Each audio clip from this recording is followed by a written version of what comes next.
Today's topic is fundamental principles of management. Fundamental principles of management, principle of management किसने दिए हैं? Henry fuel ने। Henry fuel कौन थे? हेनरी फ्यूल फ्रांस से बिलोंग करते थे और उन्होंने प्रिंसिपल्स ऑफ मैनेजमेंट दिए, 14 प्रिंसिपल ऑफ मैनेजमेंट, जिसमें से हम 7 प्रिंसिपल जो हैं वो डिस्कस कर चुके हैं। हम आज 8 से स्टार्ट करेंगे। 8th प्रिंसिपल है subordination of individual interest to general interest. Subordination of individual interest to general interest, इसका मतलब है कि किसी भी ऑर्गेनाइजेशन में 2 ग्रुप्स काम करते हैं। कौन कौन? एम्प्लॉयज और मैनेजमेंट। किसी भी ऑर्गेनाइजेशन में 2 ग्रुप होते हैं और वो काम करते हैं, एम्प्लॉयज और मैनेजमेंट। अब यहां पे बोलता है फ्यूल का जो ये प्रिंसिपल है वो बताता है कि जो जनरल इंटरेस्ट है उनको प्रायोरिटी दी जानी चाहिए। मतलब जो ऑर्गेनाइजेशन के जो ऑब्जेक्टिव्स होते हैं, गोल्स होते हैं, उनको अचीव करना वो प्रेफरेंस होनी चाहिए। तो subordination of individual interest to general interest, तो priority to general interest over individual interest, मतलब प्रायोरिटी होनी चाहिए जनरल इंटरेस्ट की, किस पे? इंडिविजुअल इंटरेस्ट की। मतलब इंडिविजुअल इंटरेस्ट में देखा जाना चाहिए या इंडिविजुअल प्रॉफिट नहीं देखा जाना चाहिए वहां पे किसी ऑर्गेनाइजेशन में, बल्कि ऑर्गेनाइजेशन का प्रॉफिट देखा जाना चाहिए, उसके इंटरेस्ट देखे जाने चाहिए। तो उसमें जैसे एक मैनेजर है, मैनेजर को काम मिला हुआ है, प्रोडक्शन मैनेजर है और उसको काम मिला है कि उसने 1000 यूनिट्स जो है वो प्रोड्यूस करनी है और उसके लिए उसको रॉ मटेरियल की जरूरत है।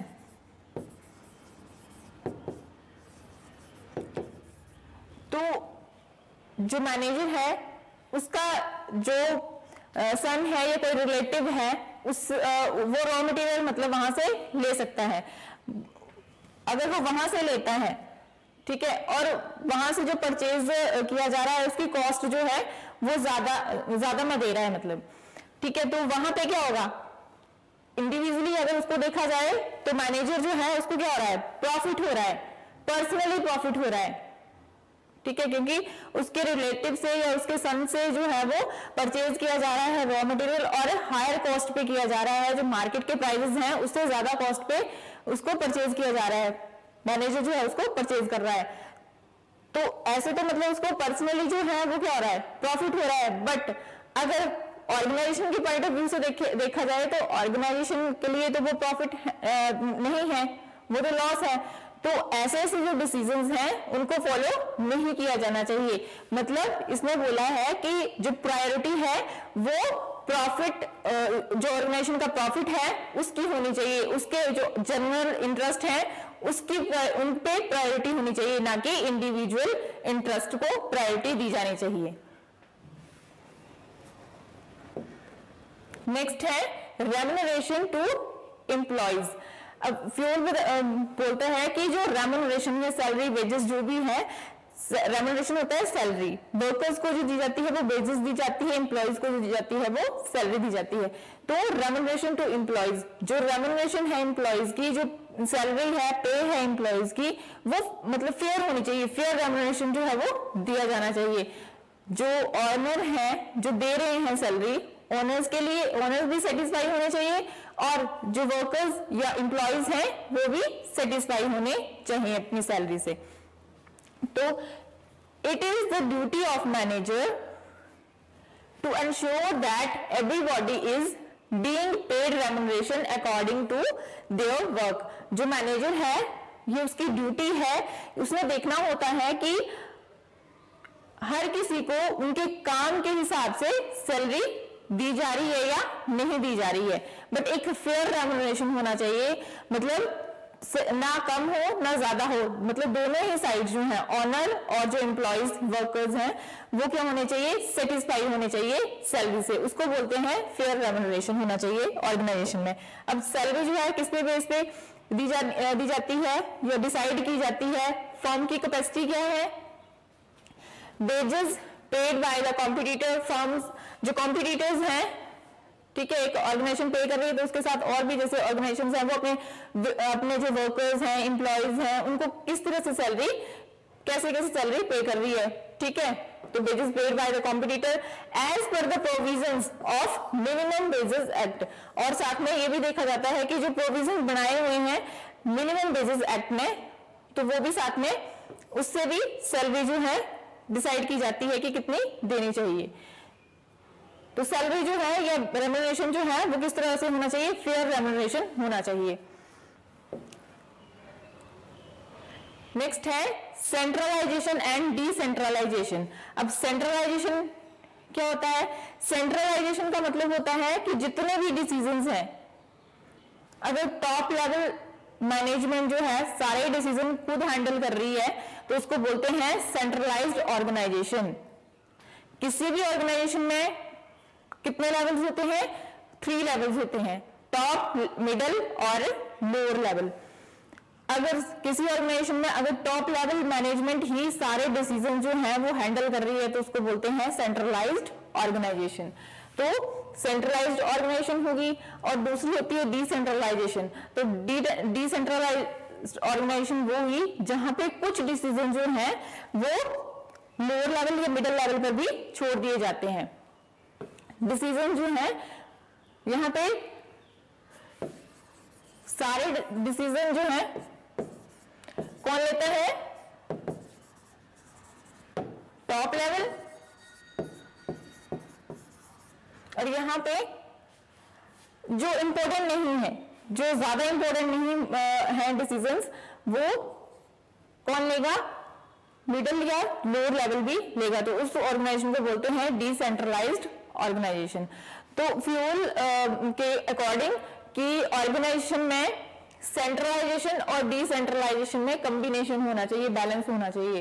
वो बोलता है कि जो मेन जो डिसीजंस हैं, जो इंपॉर्टेंट डिसीजंस हैं, वो टॉप लेवल मैनेजमेंट ही उसको ही लेने चाहिए, और जो ज्यादा इंपॉर्टेंट डिसीजन नहीं है, जो इतने इंपॉर्टेंट नहीं है, वो जो लोअर लेवल या मिडिल लेवल मैनेजमेंट है उनको भी दिए जाने चाहिए। मतलब सेंट्रलाइजेशन और डिसेंट्रलाइजेशन में दोनों में ही बैलेंस होना चाहिए, दोनों में ही एक जैसे डिसीजंस जो है वो दोनों के ही दिए जाने चाहिए। टॉप लेवल जो है मेजर जो इंपॉर्टेंट डिसीजन है वो लेगी, और जो छोटे डिसीजन है जो ज्यादा इंपॉर्टेंट नहीं है वो मिडिल लेवल या लोअर लेवल पे भी छोड़ देने चाहिए। स्केलर चेन, नेक्स्ट प्रिंसिपल है प्रिंसिपल ऑफ स्केलर चेन, और ये बहुत इंपॉर्टेंट है। Scalar chain, it refers to a formal line of authority. It refers to a formal line of authority which moves from highest to the lowest rank in straight line. अब जो scalar chain है ये क्या बताता है कि ये क्या है, it refers to the formal line. Formal line है ऑफ अथॉरिटी, किसकी है, अथॉरिटी की, विच मूव्स, और वो कैसे मूव करती है, highest to the lowest ranks, high rank से लोएस्ट रैंक की तरफ जो है वो मूव करती है, और कैसे, स्ट्रेट लाइन में। तो स्केलर चेन बताता है कि अगर जैसे कम्युनिकेट करना होगा, यहाँ पे स्केलर चेन आपको क्वेश्चन आता है, तो स्केलर चेन जैसे यहाँ पे बनाया हुआ है ट्राइंगल सा, ठीक है। अब यहाँ पे A B C D E F G L M N O P Q ऐसे बना दिए हैं। अब जैसे F जो है वो कांटेक्ट करना चाहता है P से, तो वो कैसे करेगा, F जो है वो क्या करेगा, पहले E से कांटेक्ट करेगा, फिर D से करेगा, फिर C से करेगा, फिर B से करेगा, फिर A से, फिर L से M, M से N, N से O और O से P।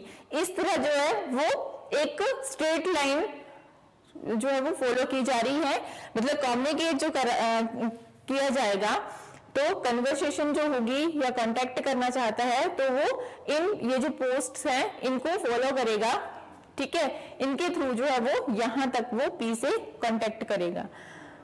अगर ई करना चाहेगा तो ई को भी वैसे ही फॉलो करना पड़ेगा।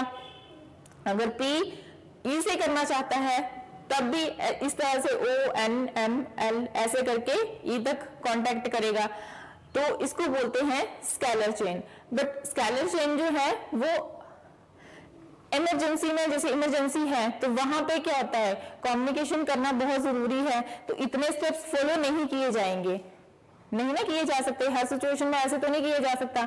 अगर किसी ने बहुत जरूरी कम्युनिकेशन करना है, बहुत जरूरी कन्वर्सेशन है, तो इतने स्टेप्स फॉलो करने के लिए तो ये टाइम कंज्यूमिंग है, टाइम ज्यादा लगेगा। तो इसके लिए क्या होगा, जैसे एफ अगर पी से करना चाहता है तो वो डायरेक्ट कम्युनिकेट कर सकता है। सेम पोस्ट, मतलब अगर एफ जो है वो पी से कांटेक्ट करना चाहता है तो वो डायरेक्ट कर सकता है। अगर ई जो है वो ओ से डायरेक्ट कांटेक्ट करना चाहता है तो वो कर सकता है। उसको बोलते हैं गैंग प्लैंग।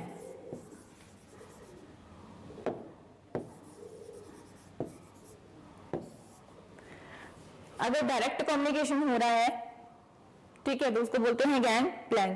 इस तरह से स्केलर चेन का क्वेश्चन आपको 2 मार्क्स के, ये जो प्रिंसिपल्स हैं ये सारे तो नहीं पूछे जाते, जैसे 14 प्रिंसिपल्स हैं ये सारे इकट्ठे ही नहीं पूछे जाते, बट इनमें से जो इंपॉर्टेंट हैं जैसे 9 या 10 जो है वो बार बार रिपीट होते हैं, तो वो जो आपको 2 मार्क्स के जो है शॉर्ट नोट पूछे जाते हैं। तो स्केलर चेन भी उनमें से एक ऐसा प्रिंसिपल है जो रिपीट होता है और बार बार पूछा जाता है। जब भी ये क्वेश्चन आएगा तो आपने ये ड्रॉ करना है।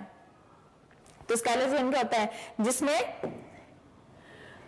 एक फॉर्मल लाइन होती है जिसमें अथॉरिटी जो है मूव करती है highest to the lowest rank in a straight line, और आपने इस तरह से ये ड्रॉ भी करना है। अगर डायरेक्ट कम्युनिकेट हो रहा है तो उसको गैंग प्लैंग बोलते हैं। नेक्स्ट है ऑर्डर। अब ऑर्डर का मतलब क्या होता है, ऑर्डर करना। यहाँ पे इस प्रिंसिपल, ये जो फ्रोल ने जो प्रिंसिपल दिया हुआ है उसका मतलब ऑर्डर करना यानी कि किसी को आदेश देना वो नहीं है। ऑर्डर का मतलब है यहाँ पे according to this principle a right person should be placed at right job, सही आदमी सही जॉब पे होना चाहिए, and a right thing should be placed at the right place, और जो भी चीज है वो अपनी सही जगह पर रखी होनी चाहिए, ठीक है। अब वेल डिफाइंड मैनर, मतलब हर चीज जो है वो वेल डिफाइंड मैनर में होनी चाहिए। ऑर्डर मतलब एक जहां पे जिस चीज को रखा जा रहा है वहीं होनी चाहिए। जैसे अगर कोई भी ऑर्गेनाइजेशन है, मैनेजर को अगर एक पर्टिकुलर प्लेस नहीं दिया जाता है, ठीक है, कि कहाँ वो अपना सारा मतलब कहाँ रहेगा, वो कहाँ कौन सा ऑफिस होगा उसका, अगर वो ऑर्गेनाइजेशन में उसको अवेलेबल नहीं है तो अगर उसको ढूंढना होगा तो ढूंढने में बहुत मुश्किल होगी, ठीक है। मतलब हर जगह मतलब जो भी चीज है वो वेल डिफाइंड मैनर में होनी चाहिए। अगर उसको पर्टिकुलर ऑफिस होगा तो उसको इजिली कोई भी ढूंढ सकता है, ठीक है। तो हर चीज जो है, हर चीज और हर पर्सन जो है उसका एक पर्टिकुलर प्लेस होना चाहिए जहां उसको आसानी से ढूंढा जा सके। तो उसका मतलब ऑर्डर का मतलब ये है कि हर चीज जो है वेल डिफाइंड मैनर में होनी चाहिए। नेक्स्ट है 13 इनिशिएटिव। अब इनिशिएटिव का मतलब क्या होता है, इनिशिएटिव, प्रिंसिपल ऑफ इनिशिएटिव, ये भी आपको क्वेश्चन आता है। Initiative according to the rule it is a duty of the manager to encourage the feeling of initiative among his subordinate या employees for doing some work और taking some decision but within the limit of authority and discipline. अब बोला initiative क्या होता है, initiative मतलब जो employees हैं, मैनेजर की ड्यूटी है कि जो एम्प्लॉइज हैं या वर्कर्स हैं उनके जो आइडियाज हैं, जो काम कर रहे हैं वो उनसे रिलेटेड जो आइडियाज हैं या फिर व्यूज हैं या जो भी मतलब अपनी ओपिनियन देना चाह रहे हैं, तो उनकी बात सुने और उनके जो आइडियाज हैं उनको क्या करें, कंसीडर भी करें। मतलब जो काम कर रहे हैं उनकी बातें सुने, बात भी सुने और उसके अकॉर्डिंग जो है वो काम को थोड़ा बहुत मतलब उनके अकॉर्डिंग भी करे। तो वो होता है इनिशिएटिव। इससे क्या होता है, उनको वो एक्साइटेड होते हैं काम करने के लिए, एक तरह से मोटिवेशन मिलती है एम्प्लॉयज और जो वर्कर्स होते हैं। तो वो जो ऑर्गेनाइजेशन के जो गोल्स होते हैं उनको अचीव करने में हेल्प होगी। तो फ्योल बताता है कि ये जो इनिशिएटिव का जो प्रिंसिपल है वो होना चाहिए ऑर्गेनाइजेशन में। मतलब जो मैनेजर है उसकी ड्यूटी होनी चाहिए कि वो एम्प्लॉयज की फीलिंग्स, एम्प्लॉयज में managers to encourage the feeling of initiative among his subordinate या employees for doing some work or taking some decision but within the limit, but उनके जो ideas हैं वो follow मतलब लेने चाहिए, उसको सुनने चाहिए, लेने चाहिए, but किसमें, within the limit of authority and discipline में। इससे क्या होगा, अगर उनके ideas को, ठीक है, ये उनकी फीलिंग्स को कि कोई काम किस तरह से करना है, किस काम को बहुत इजी तरीके से किया जा सकता है, इससे रिलेटेड अगर आइडियाज दिए जा रहे हैं वर्कर्स या एम्प्लॉयज अपने जो मैनेजर हैं उसको दे रहे हैं, तो मैनेजर्स को वो आइडियाज जो हैं वो सुनने चाहिए और फॉलो करना चाहिए, बट कैसे, with in authority and discipline. Next है 14th प्रिंसिपल है एस्पिरिट द कॉरप्ट्स। इसका मतलब है कि manager should continuously make efforts to develop a team spirit among the subordinate. मतलब मैनेजर जो है उसको क्या करना चाहिए कि लगातार एफर्ट्स करने चाहिए, जो एम्प्लॉयज हैं या सबऑर्डिनेट्स हैं उनके बीच एक टीम स्पिरिट जो है वो टीम में एक काम करेंगी। जैसे एम्प्लॉयज हैं उनके बीच जो है वो एक टीम वर्क होना चाहिए, टीम में काम करें, ना कि सिंगल पर्सन। उसके लिए उसको क्या होना पड़ेगा, खुद भी वैसा होना पड़ेगा कि जो मैनेजर है वो ही should use the word we instead of I. मतलब हम ये काम करेंगे, ये वर्ड यूज करना चाहिए, मैं ये काम करूंगा, ऐसे नहीं, ये वाला आई वाला यूज जो है वो नहीं करना चाहिए। इससे क्या होगा, टीम स्पिरिट, मतलब एक टीम में काम कर रहे हैं वो वाली एक फीलिंग आएगी वर्कर्स में भी, कि वर्कर्स और एम्प्लॉयज भी सोचेंगे कि जो मैनेजर है, मैनेजर सिंगल तो काम कर नहीं सकता, ठीक है, उसके लिए वो काम करेगा तो वर्कर्स की जरूरत होगी, और वर्कर्स जो हैं अगर जो मैनेजर है उसको उनको कोऑपरेट कर रहा है, ठीक है, वैसे तरीके से उनसे काम ले रहा है, तो उससे भी क्या होगा, ऑर्गेनाइजेशन को प्रॉफिट होगा, ऑर्गेनाइजेशन के जो गोल्स हैं, ऑब्जेक्टिव्स हैं वो इजीली अचीव हो जाएंगे। तो इस तरह से जो है वो एस्पिरिट दी कॉर्प्स, ये भी बहुत इंपॉर्टेंट है, ये भी बार बार क्वेश्चन जो है वो रिपीट होता है बोर्ड क्वेश्चंस में। तो manager should continuously make efforts to develop a team spirit among the subordinate। उसको लगातार एफर्ट्स करने चाहिए कि एम्प्लॉयज के बीच जो है वो टीम स्पिरिट जो डेवलप हो, और उसको क्या करना चाहिए, वी वर्ड यूज करना चाहिए आई की जगह। इससे क्या होगा, कोऑपरेशन होगा और ऑर्गेनाइजेशन के गोल जो है वो इजीली अचीव होंगे। नेक्स्ट है डिवीजन। अब हमने ये सारे जो है ये कर लिए हैं, हमारे 14 प्रिंसिपल ऑफ मैनेजमेंट जो है वो सारे हमने डिस्कस कर लिए हैं, पर जो हमने कल पढ़े थे वो एक बार रिवाइज करा देती हूँ। फर्स्ट था principle of management division of work, मतलब काम जो है, जितना भी ऑर्गेनाइजेशन का काम है वो क्या करना चाहिए, स्मॉल पार्ट्स जो हैं उसमें डिवाइड कर देना चाहिए, और हर जो भी वर्कर है, जो भी एम्प्लॉय है, उनको उनकी एबिलिटी और इंटरेस्ट के हिसाब से वो काम दिया जाना चाहिए। इससे क्या होगा, उनकी एफिशिएंसी इंक्रीज होगी, और साथ में जो फर्म है या ऑर्गेनाइजेशन है उनको स्पेशलाइजेशन, अगर कोई भी वर्कर उस काम को बार बार कर रहा है, ठीक है, तो स्पेशलाइजेशन का प्रॉफिट भी होगा ऑर्गेनाइजेशन को। नेक्स्ट है सेकंड अथॉरिटी एंड रिस्पॉन्सिबिलिटी। अब यहाँ फ्लोर बोलता है कि अथॉरिटी और रिस्पॉन्सिबिलिटी दोनों साथ साथ में होने चाहिए, मतलब बैलेंस होना चाहिए।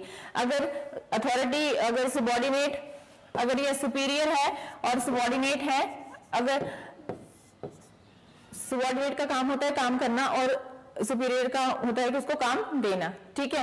इन दोनों में अगर जब ये काम दे रहा है सुपीरियर, तो उसको थोड़ी बहुत अथॉरिटी भी दी जानी चाहिए। तो अथॉरिटी और रिस्पॉन्सिबल, यहाँ पे अथॉरिटी जो है वो सुपीरियर के पास है और रिस्पॉन्सिबिलिटी जो है वो सबॉर्डिनेट के पास है। अगर उसको काम दिए तो रिस्पॉन्सिबल है, सबॉर्डिनेट जो है वो रिस्पॉन्सिबल है।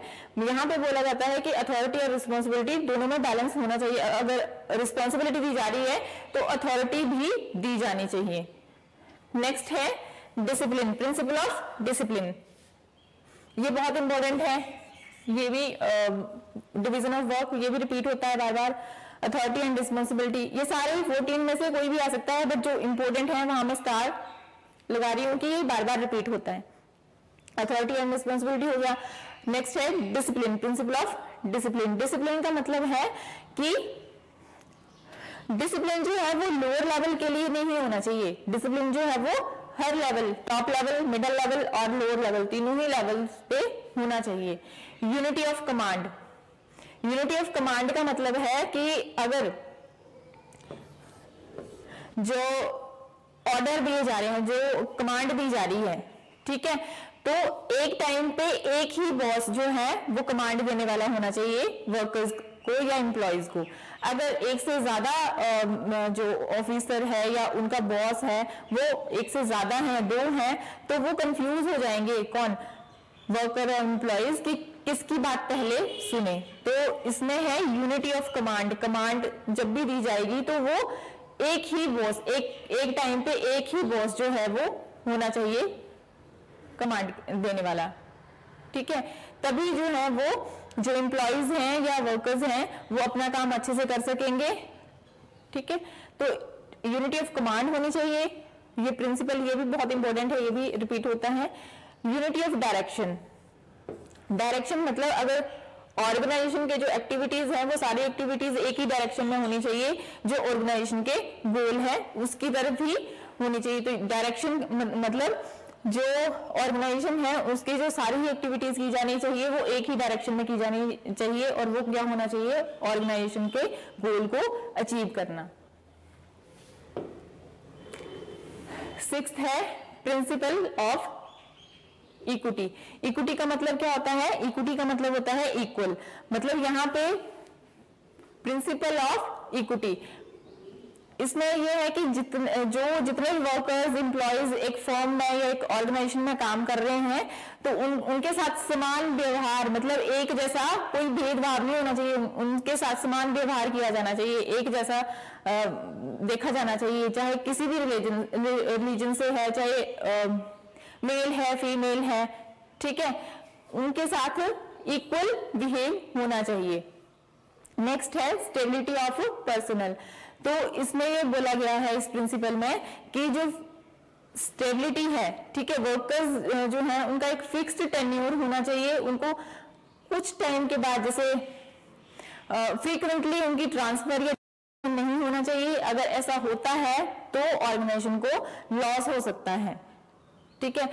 अगर कोई ऑर्गेनाइजेशन है अपने एम्प्लॉयज को लगातार चेंज कर रही है, ठीक है, या फिर ट्रांसफर कर दे रही है एक डिपार्टमेंट से दूसरे डिपार्टमेंट में, तो उससे क्या हो रहा है कि उससे क्या होगा, जो वर्कर्स हैं वो एक जगह काम नहीं कर रहे हैं, वो कुछ टाइम बाद चेंज हो जा रहे हैं, उनको एक जगह से भी प्रॉफिट नहीं हो रहा है, ना ही वो प्रॉफिट ऑर्गेनाइजेशन को होगा, क्योंकि ना तो वर्कर्स, उनके वर्कर्स में क्या होगा, स्पेशलाइजेशन आएगा उस काम के लिए, और ना ही वो प्रॉपर टाइम दे पाएंगे अपने काम को पूरा करने के लिए, तो वो ऑर्गेनाइजेशन के लिए भी लॉस है। तो स्टेबिलिटी ऑफ पर्सनल का मतलब है कि जो वर्कर्स हैं उनको एक फिक्स्ड टेन्योर प्रोवाइड करवाया जाना चाहिए ऑर्गेनाइजेशन द्वारा, और जॉब सिक्योरिटी भी होनी चाहिए उनकी, तो उसको बोलते हैं स्टेबिलिटी ऑफ पर्सनल। मतलब उनको टाइम पे या फ्रीक्वेंटली ट्रांसफर या टर्मिनेशन नहीं होना चाहिए। तो यहाँ पे आपके 7 प्रिंसिपल ये जो मैंने कल करवाए थे, और आज मैंने 14 प्रिंसिपल टोटल करवा दिए हैं, तो ये टोटल जो है 14 प्रिंसिपल ऑफ मैनेजमेंट है, और यहाँ से आपको क्वेश्चन जो है वो डेफिनेटली 2 या 3 क्वेश्चन आते हैं। अब नेक्स्ट है साइंटिफिक मैनेजमेंट। अब साइंटिफिक मैनेजमेंट जो है, साइंटिफिक मैनेजमेंट क्या है, ये किसने प्रपोज किया है, scientific management is proposed by Frederick Winslow Taylor, FW Taylor भी बोलते हैं, FW Taylor, Frederick Winslow Taylor. तो जो इसके फादर हैं साइंटिफिक मैनेजमेंट के फादर, अगर आपको ऐसा क्वेश्चन आता है तो वो कौन है? FW Taylor. अब साइंटिफिक मैनेजमेंट, यहाँ पे बच्चे कंफ्यूज होते हैं, आपको MCQ आता है यहाँ से कि साइंटिफिक मैनेजमेंट के फादर कौन है, तो आप लिखेंगे FW टेलर। और प्रिंसिपल ऑफ मैनेजमेंट ये किसने दिए हैं? ये किसने मतलब इनको जो प्रिंसिपल ऑफ मैनेजमेंट हैं ये किसके हैं? ये हेनरी फ्यूल के हैं। तो यहाँ कंफ्यूज नहीं होना है। वहां पे आपको क्वेश्चन पिछला वाला जो हमने प्रिंसिपल ऑफ मैनेजमेंट पढ़ा, वहां से एक क्वेश्चन ये भी आता है कि या यहाँ से जैसे साइंटिफिक मैनेजमेंट या FW टेलर जो थे वो क्या थे, मतलब लेबरर थे या इंजीनियर थे, कुछ भी आपको ऑप्शन में पूछा जा सकता है। तो आपने याद रखना है कि वो चीफ इंजीनियर थे, ठीक है, यूएसए की एक कंपनी में चीफ इंजीनियर थे। उन्होंने एक बुक लिखी थी 1911 में, एक बुक थी प्रिंसिपल्स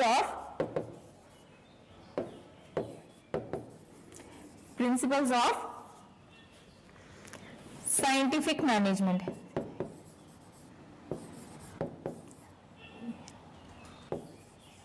साइंटिफिक मैनेजमेंट, वहां से ये प्रिंसिपल, साइंटिफिक मैनेजमेंट के प्रिंसिपल जो हैं वो लिए गए हैं। तो जो साइंटिफिक मैनेजमेंट है वो FW टेलर, जो साइंटिफिक मैनेजमेंट है, टेक्निक्स जो है या प्रिंसिपल्स जो हैं वो FW टेलर ने दिए हैं। वो चीफ इंजीनियर थे, एक यूएसए की कंपनी थी उसमें, और उन्होंने एक 1911 में एक बुक लिखी थी प्रिंसिपल्स ऑफ साइंटिफिक मैनेजमेंट। अब प्रिंसिपल जो साइंटिफिक मैनेजमेंट है, साइंटिफिक मैनेजमेंट क्या होती है? साइंटिफिक मैनेजमेंट का मतलब है कि जो भी काम किया जा रहा है वो किसमें होना चाहिए? साइंटिफिक मैनर में होना चाहिए। मतलब ये ऐसा नहीं कि जो भी काम करना है, जो मन में आ रहा है वैसे उस काम को कर दिया, ऐसा नहीं होना चाहिए। अगर कोई काम करना है पहले उसको सोचना है, ठीक है, किस मैनर में? लॉजिकली सोचना है, साइंटिफिक मैनर में सोचना है कि इसको कैसे किया जाना है, मतलब टाइम भी कम लगे और सस्ते में वो काम हो जाए। तो साइंटिफिक मैनेजमेंट क्या है? Performing the work of management in scientific manner. मतलब जो एक मैनेजमेंट है उसका काम करना, एक ऑर्गेनाइजेशन का काम करना किस मैनर में? साइंटिफिक मैनर में, ठीक है। तो उसको बोलते हैं साइंटिफिक मैनेजमेंट।